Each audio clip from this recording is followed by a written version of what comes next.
감사합니다. 할렐루야.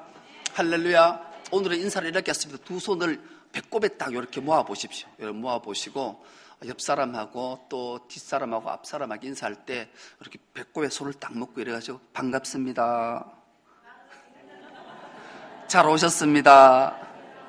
사랑합니다. 은혜 받을 줄 믿습니다. 마지막을 겸손하고 공손하게 보내고 싶은 마음이 있어서 그렇게 인사하고, 오늘 우리가 함께 은혜 받고자 하는 말씀의 제목이 기다림의 사람 시므온이라는 제목으로 함께 은혜를 나누겠습니다. 독일의 신학자들이, 유명한 신학자들이 많아요. 그 중에 오늘 한 명의 신학자를 소개하는 것으로 말씀을 열려고 해요. 독일의 신학자 폴 틸리히라는 분이 있어요. 이 신학자 폴 틸리히는 이 기다림에 대해서 이렇게 두 단어를 가지고 정리했어요. 기다림은 희망과 소망인데 그 희망과 소망을 정확하게 구분해 놓은 신학자가 바로 폴 틸리히라는 신학자예요. 여러분, 희망과 소망은 비슷한 단어지만 이 폴 틸리히는 아주 정확하고 명확하게 구분을 해놨더라고요. 사전에서 희망은 이렇게 정의하고 있어요. 앞 일에 대하여 좋은 결과를 기대함. 앞 일에 대해서 좋은 결과를 기대하는 것은 희망. 국어사전은 이렇게 정의해요. 또 소망은 국어사전에서 이렇게 정의하고 있어요. 바라고 원함. 이게 소망이에요. 그런데 이 폴 틸리히는 기다림을 희망과 소망으로 구분해놨는데, 기다림, 희망은 갖고 있지 않음, 소망은 갖고 있음, 이렇게 구분을 해놨어요. 그러면서 이렇게 정의를 합니다. 희망을 갖고 기다리면 갖고 있지 않음으로 마감되기도 한다. 앞 일에 좋은 일을 기대하지만 좋은 일을 기대하는 희망을 안고 있다 해서 반드시 좋은 일이 일어나지는 않기 때문에 그래요. 요즘 젊은이들한테 유행하는 단어가 희망 고문이라는 거잖아요. 막 많은 정치가들이 또 교회에서도 목사와 설교자들이 앞일에 좋은 일이 반드시 있을 것이라고 희망을 주는데 결국 도착하고 보면 아무것도 아닌, 좋은 일이 전혀 없는, 절망만 안게 되는 안타까운 현실 때문에 희망 고문하지 마라, 그런 말이 들릴 정도지요. 그러나 소망을 갖고 기다리면 반드시 갖고 있음으로 완결될 것이다. 이 폴 틸리히는 이렇게 주장을 했어요. 희망으로 갖지 못함을 소망으로 갖게 되고, 희망으로 알지 못함을 소망으로 알게 되고, 희망으로 붙잡지 못함을 소망으로 붙잡게 된다. 이렇게 정의했어요. 하여 사람 안에 희망이 있다면 하나님 안에는 소망이 있다. 희망이 열린 문을 분주히 찾는 발걸음이라면 소망은 닫힌 문을 힘껏 걷어차는 발걸음이다. 희망은 흔들리지만 소망은 결코 흔들리지 않는다. 그래서 절망의 시대에는 희망이 아니라 소망이 절실하다. 폴 틸리히가 이렇게 주장을 했어요.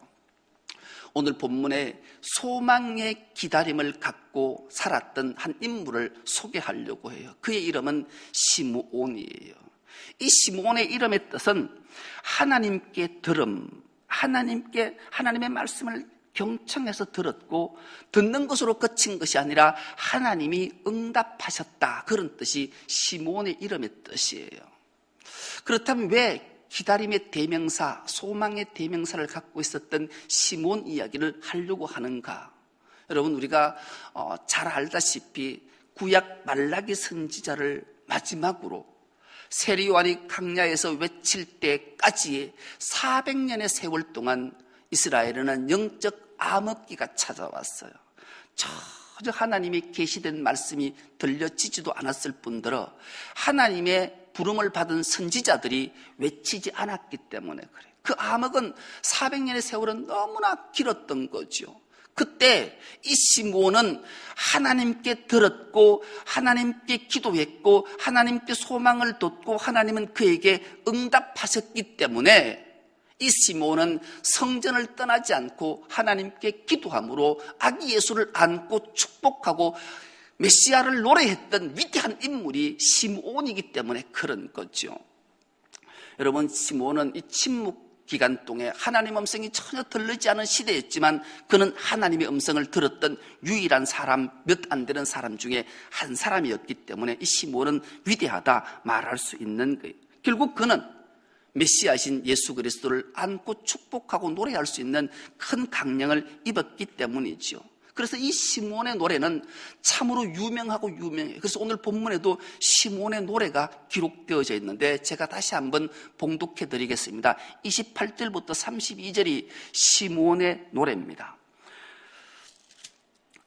시므온이 아기를 안고 하나님을 찬송하여 이르되 주제여 이제는 말씀하신 대로 종을 평안히 놓아주시는도다.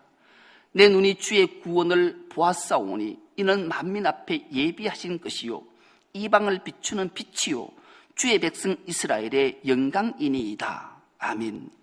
시므온이 이렇게 아기 예수를 안고 시므온의 노래, 시므온의 찬송, 시므온의 찬가를 불렀던 것을 성경이 그대로 기록하고 있어요. 놀라운 것은 이 시므온의 노래를, 시므온의 찬송을 유심히 읽었던 한 인물이 있었어요. 그는 그 인물이 이 시므온의 노래를 읽고 그림 하나를 그린 자가 있었어요. 그가 유명한 렘브란트라는 화가예요. 이 렘브란트가 이 시므온의 노래를 읽으면서 자신에게 자신의 처지와 너무나 비슷했던 것 같아요. 그래서 그림 한 권을 그렸는데 그림 한 장을 보는 것으로 말씀을 한번 열어보겠습니다. 여러분, 렘브란트라는 화가는 아주 특색 있는 화가예요. 늘 바탕을 검은 바탕을 두고 하나하나 인물들을 등장시켜요. 저 아기를 안고 있는 사람이 시므온이에요. 그리고 그 아기는 말할 것도 없이 예수 그리스도시지요. 그런데 이 시므온이 얼굴을 한번 클로즈업 해보면 저 눈이 감고 있어요. 오랜 세월 고난과 시련과 고통과 아픔과 절망 가운데 오직 하나님께 듣고 하나님을 소망하며 기다린 세월이 얼마나 깊었던지 고뇌와 슬픔과 아픔이 저 눈 속에 다 담겨있어요. 육신의 눈은 더 이상 앞을 보지 못하는 상태에 빠져 있는 거예요. 이마에는 주름이 깊이 패였고 수염과 저 표정은 그냥 아무 생각 없는 허공을 응시하는 듯한 표정의 모습이에요. 이 모습을 통해서 많은 학자들이 시므온의 고통뿐만 아니라 렘브란트 자신의 삶을 그대로 시므온에 투영시켜 놓았다, 그렇게 얘기할 정도예요. 왜냐하면 렘브란트는 청년 시절에는 아주 부유한 사람이었어요. 그런데 노년에는 그가 파산 승부를 할 정도로 시므온이 죽던 해인 1669년에 마지막 유작으로 남긴 작품이 시므온의 노래라는 작품이에요. 이 렘브란트는 2 아내와 6 남매를 뒀는데요. 얼마나 그의 인생이 힘들었던지 그는 자기 앞에 아내 2명을 먼저 보냈어요. 그리고 6 자녀 중에 5명이 자기 앞에서 죽는 모습을 다 본 자가 렘브란트. 그 인생이 얼마나 서글픈 인생이었지 몰라요. 그러나 그런 결코 시므온처럼 하나님이 주시는 소망을 놓을 수 없었기에 시므온을 통해서 자기 자신을 투영할 뿐만 아니라 시므온의 모습이 얼마나, 또 예수 그리스도가 얼마나 우리를 긍휼히 여기는 자인가를 낱낱이 보여주는 그림이 있어요. 아기 예수를 안고 있는 모습을 보면 아기 예수가 저 시므온을 어떻게 보고 있는가. 예수님은 2 눈을 똑바로 뜨고 감겨져 있는 시므온을 쳐다보고 있는 모습이에요. 예수님의 긍휼하심과 이스라엘의 위로를 기다리는 시므온에게 성령의 끌림을 받고 그 말씀을 듣고 순종했던 시므온을 예수님은 똑바로 그를 긍휼히 여기는 마음으로, 사랑을 여기는 마음으로 그를 쳐다보고 있는 모습이에요. 그리고 마지막으로 이 시므온이 이 아기 예수를 안고 있는 것이 아니라 떠받들고 있는 모습이 보여요. 보통 아기를 2 손으로 안을 텐데 이 시므온은 아기 예수를 2 손으로 이렇게 떠받들고 있는 거예요. 그런데 저 손가락을 자세히 보면 뼈마디가 뿔퉁뿔퉁 솟아나와서 그 시련의 세월, 고통의 세월, 아픔의 세월이 저 속에 다 담겨져 있는 거예요. 자신의 일생뿐만 아니라 시므온의 일생이 이 암흑 가운데 예수 그리스도 이스라엘의 위로가 되고 이스라엘에게 소망을 주고 이스라엘에게 빛을 줄 아기 예수를 기다리는 자세가 얼마나 간절했던가를 자세하게 보여주는 모습이지요. 그 오랜 세월 동안 그는 결코 하나님을 부인할 수도 없고 하나님 앞에 기도했고 하나님의 응답을 받았고, 그래서 그는 성전을 떠나지 않고 끝까지 기다릴 때 세상의 빛으로, 인생의 위로자로, 모든 자에게 소망을 주시는 아기 예수 메시아를 안게 되어서 그를 떠받들고 찬가를 부르고 찬송을 하고 시몬의 노래를 부를 수 있게 되었다는 것을 우리에게 깨닫게 해요. 그럼 어떻게 해서 이 기다림의 대명사, 소망의 대명사인 시몬이 탄생될 수 있었던가? 성경은 세 가지로 이 시몬에 대해서 밝혀주고 있습니다. 첫째는 그가 의롭고 경건한 자였다라고 소개하고 있어요. 25절을 다시 한번 보십시오. 예루살렘에 시므온이라 하는 사람이 있으니 이 사람은 의롭고 경건하여. 여러분, 그리스도인에게 최고의 찬사와 찬가가 있다면 의롭고 경건한 자다, 그런 말을 듣는 거예요. 여러분들도 의롭고 경건한 자라 인침을 받는 은혜가 있길 축복합니다. 사람들로부터 그런 소리를 들었으면 좋겠어요. 이 의롭다라는 말은 사람에게 듣는 거예요. 아, 저 사람은 참 의로워요. 이 의는 하나님의 말씀인 율법을 온전히 듣고 경청하고 순종하는 자에게 칭하는 호칭이 의롭다라는 호칭이에요. 하나님의 말씀을 경청해서 그 말씀을 삶의 자리에 그대로 드러내는 자를 의롭다 말한다라는 거죠. 그리고 경건은 하나님에 대하여 받는 칭호예요. 이 경건이라는 말은 늘 하나님이 나와 함께 하심을 믿고 언제나 하나님을 모시고 하나님을 경외하는 인생을 살아가는 자들에게 저는 경건한 자다. 야고보서도 말하잖아요. 참된 경건은 하나님이 내 속에 있으니까 내 속에 있는 하나님은 늘 소외받고 고통받고 아파하는 자들을 위로하고 그들에게 하나님의 사랑을 증거하는 것이 참된 경건한 자다, 그래요. 참된 경건은 고와 가부를 돌아보고 가난하고 소외된 자에게 힘을 주는 것이 경건이기에 이 시므온은 의롭고 경건한 자다. 사람과 하나님께 대해서 가장 신뢰받고 가장 기함을 받는 인물이 바로 시므온이었다라고 성경이 밝혀주고 있기 때문에 그래요. 그래서 시므온은 얼마나 위대한 인물인지 참 우리에게 많은 교훈을 주는 인물이죠. 두 번째 시므온은 어떤 사람인가? 의롭고 경건하여 이스라엘의 위로를 기다리는 자라. 이스라엘의 위로를 기다리는 자래요. 여러분, 사람은 누구에게나 위로받고 싶은 마음이 있어요. 이 각박한 세상 속에 누군가가 사람에게 위로를 받아도 우리는 참 감동이 되잖아요. 참 그 감동은 누구에게 위로를 받는다는 것은 참 감동이에요. 제가 손경희 작가를 소개한 적이 있었던데 그 손경희 작가는 그 위로함 받았던 걸 평생 잊지 못한다라는 거예요. 자기가 대학을 졸업하고 열심히 공부해서 대기업에 입사 시험을 쳤는데 합격을 해서 첫 출근해서 첫 기안지 하나를 받았는데 그 기안지가 잘못된 오타가 생긴 거예요. 그래서 그게 사장까지 올라갔는데 사장이 보고 노발대발한 거예요. 부사장을 불러서 책망을 하고 부사장은 화를 참지 못해서 전무는 상무에게, 상무는 부장에게, 부장은 가장에게, 가장은 대리에게 계속 내려오면서 책망이 어마어마했는데 이제 송경희 씨는 난 죽었다. 출근하자마자 사표 내야 되는 건 아닌가. 그 절망할 때 이 대리가, 윤대리라는 대리가 아무 말하지 않고 송경희 씨 책상 앞에 메모지 한 장을 놨더라는 거예요. 그 메모지를 보는 순간 그 위로와 감동은 이루 말할 수 없다라는 거죠. 짧은 메모가 송경희 씨 겁내지 마요. 송경희 씨 잘못 아니에요.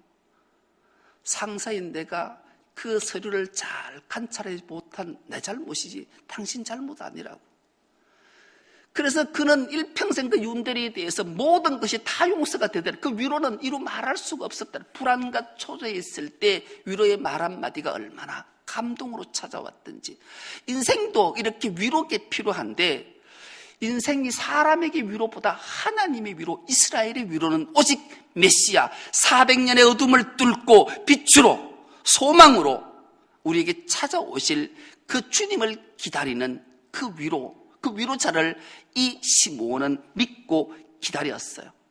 그래서 그 이스라엘의 위로자 메시아를, 구세주를, 그리스도를 그가 안고 노래하게 됐던 거죠. 여러분, 주님의 위로가 우리에게 임하면 슬픔이 기쁨으로 변하는 줄 믿습니다. 희망이 소망으로 바뀌어지는 줄 믿습니다. 놀라운 위로가 우리에게 임하기 때문에 그래요. 위로이신 주님이 우리를 찾아오셔요. 그 주님을 영접하면 우리는 말 못할 위로로 행복의 감격이 귀여워서 시므온처럼 주님을 찬송하게 되는 줄 믿습니다. 이 위로를 기다리는 절기에 주님의 위로를, 참된 위로를 받아서 복된 삶을 살아가는 은혜가 있길 축복합니다.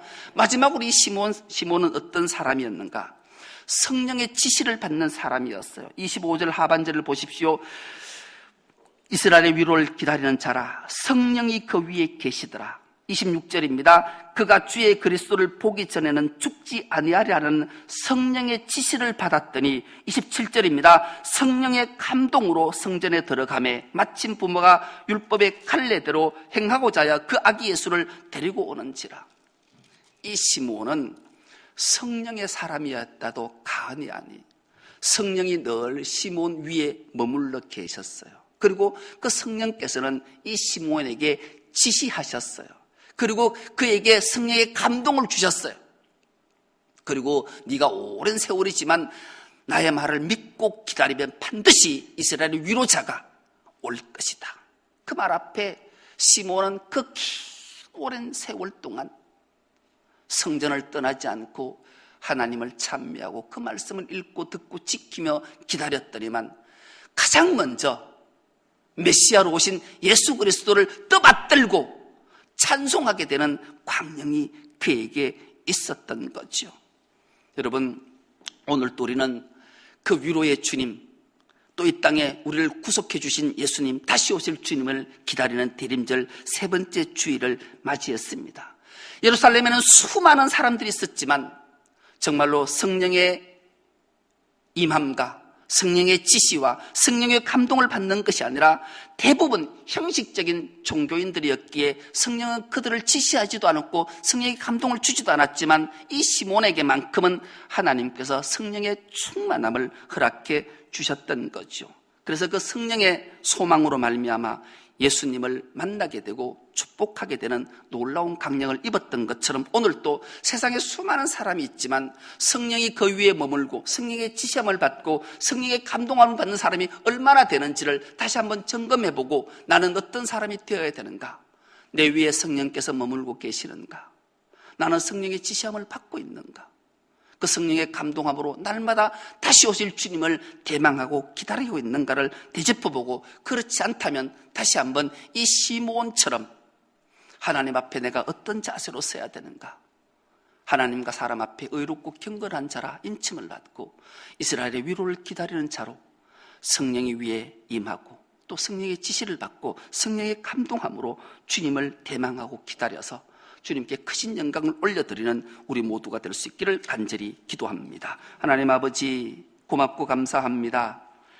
기다림의 사람 시므온을 통해 다시 한번 우리가 시므온처럼 하나님께 듣고 하나님께 기도하고 하나님께 간구하고 하나님께 인침을 확실히 받는 저들이 되게 하셔서 이 대림절 세 번째 주시에 다시 오실 주님을 간절한 마음으로 기다릴 수 있는 우리 모두가 되어서 주님을 기쁘게 영접하며 주님께 크신 영광을 올려드릴 수 있는 주의 모든 건속 다 되게 하여 주옵소서. 감사드리오며 예수님의 이름으로 기도드리옵나이다.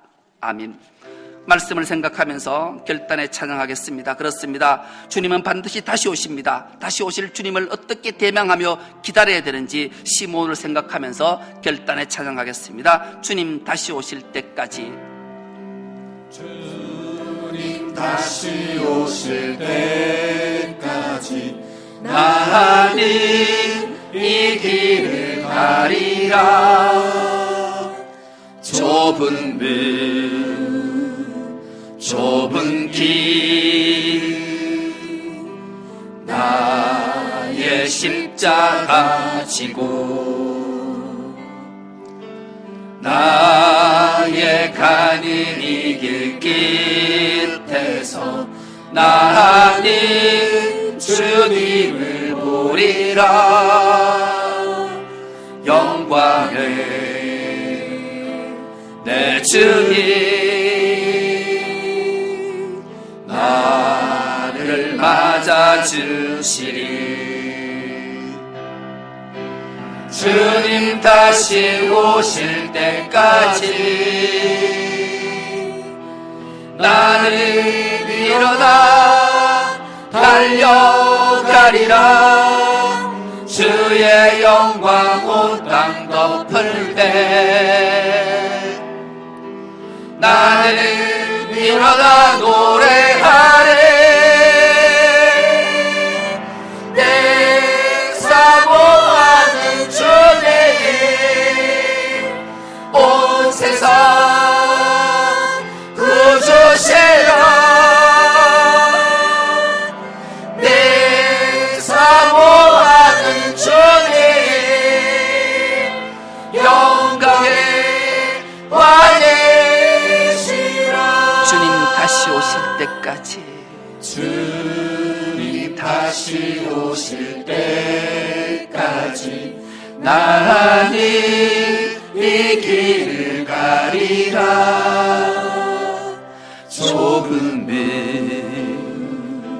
좁은 길 나의 십자가 지고 나의 가는 이 길 끝에서 나는 주님을 보리라. 영광의 내 주님 나를 맞아주시리. 주님 다시 오실 때까지 나는 일어나 달려가리라. 주의 영광 온 땅 덮을 때 나는 일어나 노래하리. 내 사모하는 주님 온 세상 구주시라. 내 사모하는 주님 영광의 주님 다시 오실 때까지 나는 일어나 달려가리라. 주님 다시 오실 때까지 나는 일어나 달려가리라. 주의 영광 온 땅 덮을 때 나는 일어나 노래하리. 내 사모하는 주님 온 세상 구주시라. 내 사모하는 주님 영광이 내 사모하는 주님 온 세상 구주시라. 내 사모하는 주님 온 세상 구주시라. 내 사모하는 주님 영광의 왕이시라. 주여 한번 외친 후에 통성으로 부르자 기도하겠습니다. 주여! 그렇습니다. 암흑과 절망 가운데 있을 때 오직 하나님께 들으며 하나님께 응답받았던 시므온은 주님 다시 오심을 기억하며 주님 오심을 기억하며 그 어둠의 고통과 질고의 세월을 견딤으로 예수 그리스도를 안고 메시아를 안고 찬송하며 축복했던 사실을 기억합니다. 우리도 이 절망의 때에 다시 한번 다시 오실 주님을 갈망하며 기다릴 수 있는 저들의 삶들이 되게 하여 주옵소서. 어떤 어려움과 고난과 역경이 찾아올지라도 결코 하나님이 주신 소망을 잊지 않고 하나님을 기다리며 대망할 수 있는 것, 살아갈 수 있는 우리의 삶들이 되게 하여 주옵소서. 시므온처럼 우리도 어렵고 경건한 자라 인침을 받게 하여 주옵시고, 우리의 위로를 기다리시게 하시는 주님의 말씀을 의지하며 그 말씀 앞에 순종하며 살아가는 저들이 되게 하여 주옵시며, 무엇보다도 성령의 사람이 되어서 성령의 지시함을 온전히 받을 수 있는 우리의 삶들이 될 수 있도록 은총을 다하여 주옵소서. 시므온처럼 성령이 늘 우리 위에 머물게 하여 주옵시고, 성령의 지성을 받을 뿐만 아니라 성령의 감동함으로 순종함으로 나가서 성령의 사람으로 승리의 삶을 살아갈 수 있는 우리 모두가 되게 하여 주옵소서. 그래서 주님 앞에 섰을 때, 다시 오실 주님을 영접할 때 기쁨으로 영광으로 주님 품에 안겨서 복락을 누리는 우리 모두가 될 수 있도록 은총을 다하여 주시옵소서. 하나님, 사람 안에 희망을 찾는 것이 아니라 하나님 안에 소망을 찾는 저들이 되게 하시고, 시므온처럼 정말로 어렵고 경건하라 인침을 받고 성령의 감화 감동 지시함을 받아서 날마다 주의 영광 선포하며 살아갈 수 있는 우리 모두가 되게 하여 주옵소서. 감사드리오며 예수님의 이름으로 기도드리옵나이다. 아멘. 다 함께 일어나셔서 힘차게 파송 찬송하겠습니다.